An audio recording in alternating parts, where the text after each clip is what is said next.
right, so I'm basically working on taking one of the saws that I used for racing last year and moving it into a more of a firewood type of work build. Um, this is it's a 390 that I converted into a 385. So whenever you hear me talk about it, I always say it's a 385 because it is. It's a 385 top end. It's just the chassis was, originally a 390. Uh, So, yeah, we're going to take it and I'm going to kind of show you what she looks like right now because it's different than the last time you've seen it. And it's still going to change. So, we're moving it more towards like the firewood style thing and taking some of the racing features, off of it. So, yeah, here. She's a basket case, though. This thing was a basket case when I got it. There she is. So, yeah, she was a basket case when I first got it. I had to do some work to get her up and running again. So this used to have one of my mufflers that I had modified with a bunch of holes out the front. That's all gone. I just put those dogs on, so they haven't been on. I don't think I've ever had dogs on this thing since I've had it. We got a 28-inch bar, and that is square chain. And I decided to make cuts. That's basically the grind I use on my race chains. Okay, that's the grind I've been using on my race chains, and I decided to go ahead and try it on, like for a firewood purpose, just to see how it behaves, because I got a feeling, even on a 20-inch bar, she might be a little bit on the hungry side, if you know what I mean. So, we're going to see how she turns out. Now, as far as this air filter and stuff, I found an original OEM top cover, and everything. It's not perfect condition by any means. It's got like a crack here or something. But I found all that on eBay, so I ordered it. And when it comes, we'll be able to change this out. And I got a new air filter elbow so that I can get this converted to an original style air filter setup. That's all coming. That should be here in a couple of days. What else? I think that's about it. The on-off switch don't work, but that ain't a big deal. I just choke it. We do have a compression release on it.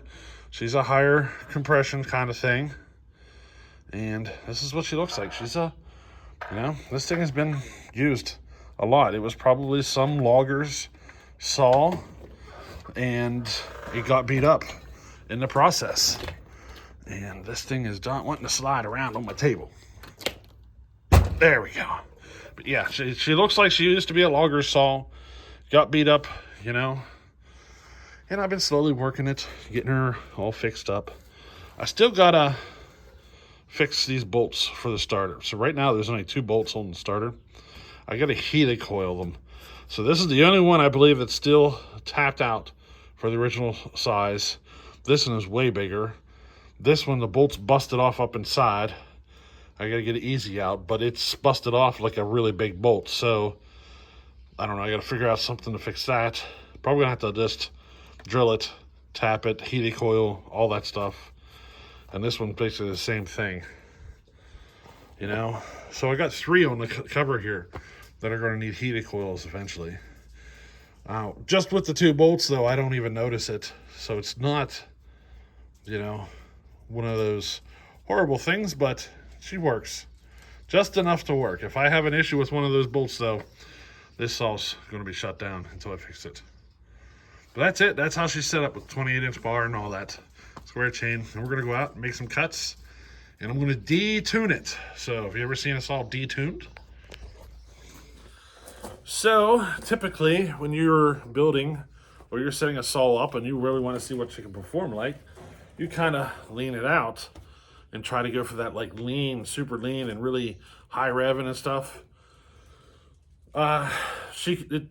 Saws perform great like that. That's where the max power is and everything. But I'm going to detune this thing to help it run just a little cooler. It's going to be a little bit on the richer side, but you're going to notice over time the RPM of the saw is going to start to decrease a little. Probably going to try to decrease it a little too much, and then just bump it up a little and kind of find that sweet spot in between where she's kind of slowed down where she's leaned out, you know what I mean? And this saw has some weird issue with it, so whenever I hit the trigger for a free rev, it's almost like it's starving for fuel for a second, but then after, you know, a second, it'll kind of clear up. I think that might be fuel line related. It still has the original fuel line on it, still running the original carburetor. So this is basically like an OEM saw. It's an OEM chassis, OEM carburetor, you know, all that stuff. The 385 top end is OEM. So that's why I don't really want to get into modifying this thing to get into a crazy kind of speed build, you know. I'm going to go with a clone, you know. I want to try to keep this as a nice intact OEM build. And I may sell it someday. It's one of those things that I kind of put a little bit more money into it than I should have. You know what I mean? So it might stick around for a while before I unload it. What else? I don't know. I'm going to see, though, what that might be causing that little issue. It's like like imagine if you're sitting there snapping the trigger really quickly at free rev. It's like revs up, drops, comes back, drops, comes back. That's what it does. And if I do it a few times, it clears up and goes. I'll try to show it on video. Nothing really will seem to affect it, even in the tune. It only happens if I let it idle for, you know, a little bit longer than other times. So if I just keep going from cut to cut to cut, it never happens. But if I give it a little bit of idle time, it will happen. I'm suspicious she's sucking air through the fuel line or the carburetor or something and getting little air bubbles or something. You know what I mean? We'll see. But the tune is kind of good and stable. So we'll see how she progresses. Do you know what I mean? I'm going to start out by throwing new fuel line and everything on it and see how it happens. It didn't do this when I first built the saw. It kind of progressed over time, which makes me think it might be a fuel line related or carburetor issue. You know what I mean? The coil is brand new on this saw. It was it's actually one of those unlimited coils, and it is brand new. And I don't think it's a coil because of the fact that it comes and goes. Like the issue's there for only after you let it idle for a bit, and once you run it for a second, it all clears up. You know what I mean? So I don't think it's coil related. But what do you say we go out here? We're going to make some cuts and pay attention how the detune. So you're going to notice how the saw's going to be quite lean and mean. What do we call it? You know what I mean? She probably won't have any 4-stroke on the top end during the free rev. And by the time I'm done, it should have 4-stroke on the top end. And the RPM will come down and all that stuff. But it's going to help the saw run a little healthier. When I took this to the races, I leaned her out as far as I could to get the most amount of RPM I could, and since I was running a smaller piece of wood, I went ahead to a bigger sprocket and all that stuff, the whole 9 yards. So yeah, check it out. And this is a square chain, the same square chain that I'm running on my racing setup. So I'm kind of curious to see if she pulls too hard. It might be a little uncomfortable to run. So a couple of things going on here in this video, so check it out.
All right, so I'm pretty pleased with those results there.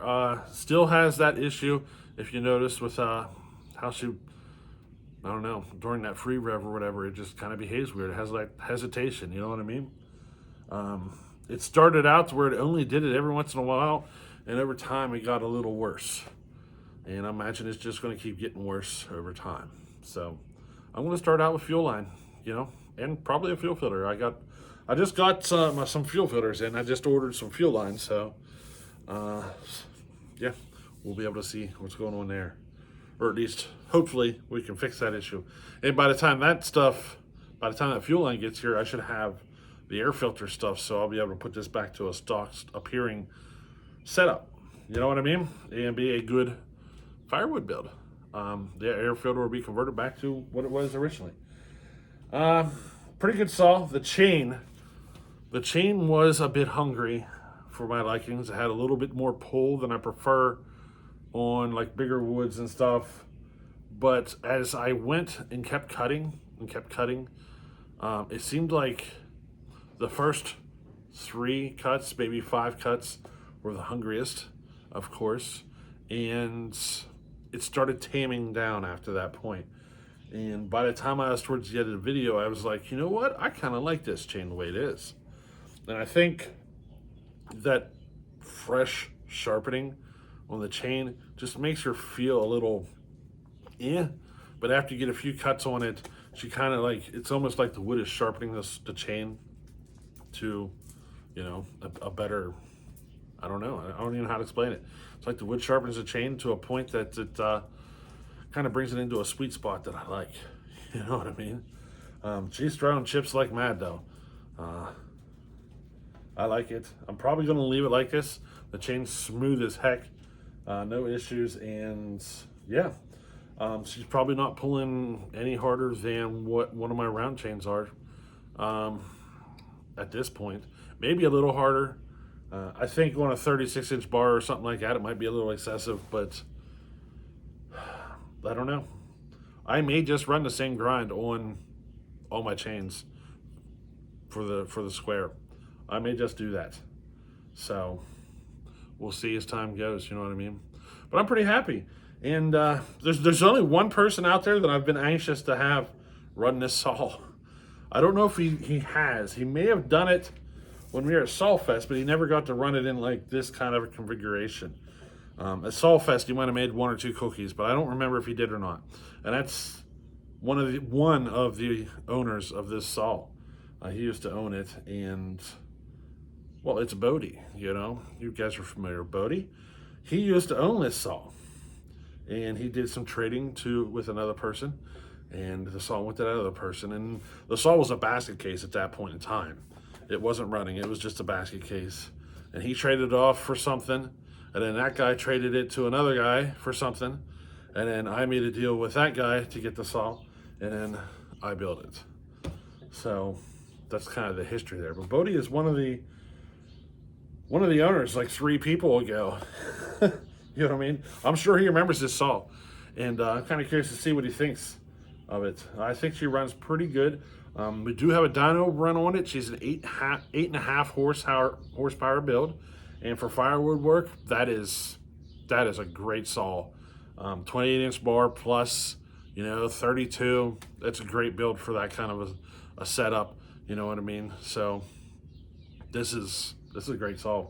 It's a little weak to run in the 6 cube races, which is why I'm kind of doing this. And I have that 395 that I'm going to try to build it up a bit faster than this one to kind of do for the racing, you know what I mean? I'd rather do it to a clone than the OEM saw. And yeah, I'm kind of happy now. I was originally thinking this thing's just going to be like racing, but after I put some time into it and started getting better at some of my builds and stuff, I'm like, nope, I'm not going to go back into this and try to get more out of it or anything. I'm going to leave it as is. I'm going to fix that little hesitation thing, and I'm just going to leave it. You know, and I'll play with that 395, the clone, to try to get more for a racing setup. So, alrighty. Hey, I hope you enjoyed this one. Catch you on the next one. Later.